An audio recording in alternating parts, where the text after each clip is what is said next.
But I mean, yeah, go ahead. I always had, this is a question I always wanted to ask.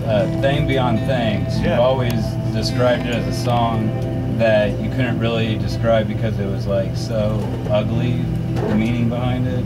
Do you care to elaborate on that at all? Oh, what was that? Was that the time when I thought I was gay? No. I solved that. There was a time there after the baby came, I was like, maybe I'm gay. I was like, nope. Nope, I'm gay. So that wasn't that.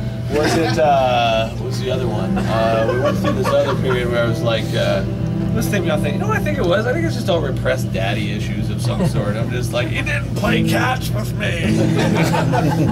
Just wondering, because you're usually pretty, you explain yourself pretty well about your songs, and that song you've always kind of just left it at that. You know what it might be, and this might be something that's just gonna blow it for you here as well. I might have been, I was 19, I was trying to be like a heady visionary, and I actually had no idea what it was about. And I was like, no, it's too much, man. I can't even get into it. It's things beyond things, guys. Just curiosity. No, I appreciate it. I mean, it makes me think, actually. I mean, it's like, and it's because there's been so long since I do these records. Like, after I do the records, I just don't listen to them anymore, right? So it's like, I mean, ultimately, the music's all about, like, you know, connection to something, like, greater than me, right? Like, whatever it is. Like, some people are like, oh, it's God, or it's Satan, or it's kids, or it's, you know, an elephant that's purple or something, you know. I mean, whatever it is, I'm not smart enough to know, but all the music's about that. You know, just like, there's something that's awesome, you know, like nature, or the universe, or math, or the soul, or whatever it is. That's what everything I write is about, right? But I mean, do I know what that's about? Is there an actual point? No. And I also think as well, having a point to make gets in the way of the music just being fun, right? Like, I want people to ultimately just listen to it and say, well, there's something cool here, there's something to participate here, there's something to study to here, there's, you know what I mean? It's like, and if you try and like ram something down people's throats in terms of a theme, I think ultimately you just end up like preaching. And again, makes it easy to relate to. well, yeah, vague, right? And I mean, every day that goes by, I feel myself getting stupider, right? And it's like, and every time I learn something, I'm like, well, there goes a whole bunch of other hypotheses that I was like hanging on to. I was like, well, now that I know that, well, that trumps all that, and like, so it's come down to, at the age of 38 now, I like my food salty. I like my bed warm. For TV, I kind of like dumb things. You know, I like Antiques Roadshow, and I like Dancing with the Stars. But really, it's like simple, right? It's like, I'm just stoked to be here. I'm stoked to be able to play music. I'm stoked I don't have cancer yet. And it's like, you know, everything's good, right? So, Devin, what is your absolute favorite tune to play live? What do you really like to play? I don't know, it changes every day. How about this one right now?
What's a performance without a solid Catane? That's the last show, man. My throat's like.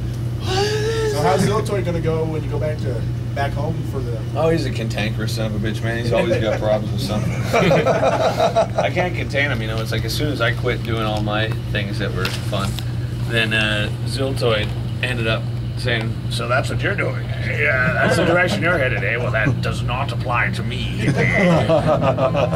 So Ziltoid's got a lot of things up his proverbial sleeve, right? Like Z Squared is like after these 4 records, I'll do like this kind of music. I want to do musical. Ultimately, that's what I want to do. I want to do like this really kind of crazy sort of symphonic thing that's, you know, like Ziltoid doing a musical, right? So, you know, and he's stoked. He's ready. He's like, let me have it. Right? So he'll be back, you know, and I think he's great. Like, I mean, ultimately, I'm looking for someone who's just going to invest and say, here, Dev, here's $20 million. Here's a bunch of your buddies. And just now, what are you going to, you're going to get 100,000 people you're going to watch. Here's $20 million. What would you do? I'd say, well, I guess 60-person choir. You know, a bunch of real good-looking men and women, and paint them all green. You know what I mean? I'm having them on bleachers.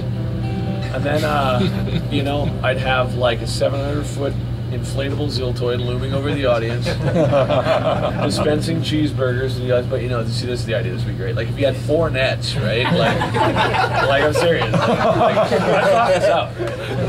Right? 4 nets, and one of them's got, like, burgers, and one of them's got condiments, one of them's got buns, and one of them's got, like, lettuce or something, and you put them way over top of this 100, 200, 400,000 strong crowd, and you drop them. And like the first person who gets me a full burger gets a shirt. Yeah, because if you had money, I just think his money's so stupid, right? The headline like, says there were no survivors. What's that? The headline says there were no survivors. Totally, exactly. Badass fight, right? Like, but yeah, I mean, Mortal Kombat. That's our Mortal Kombat.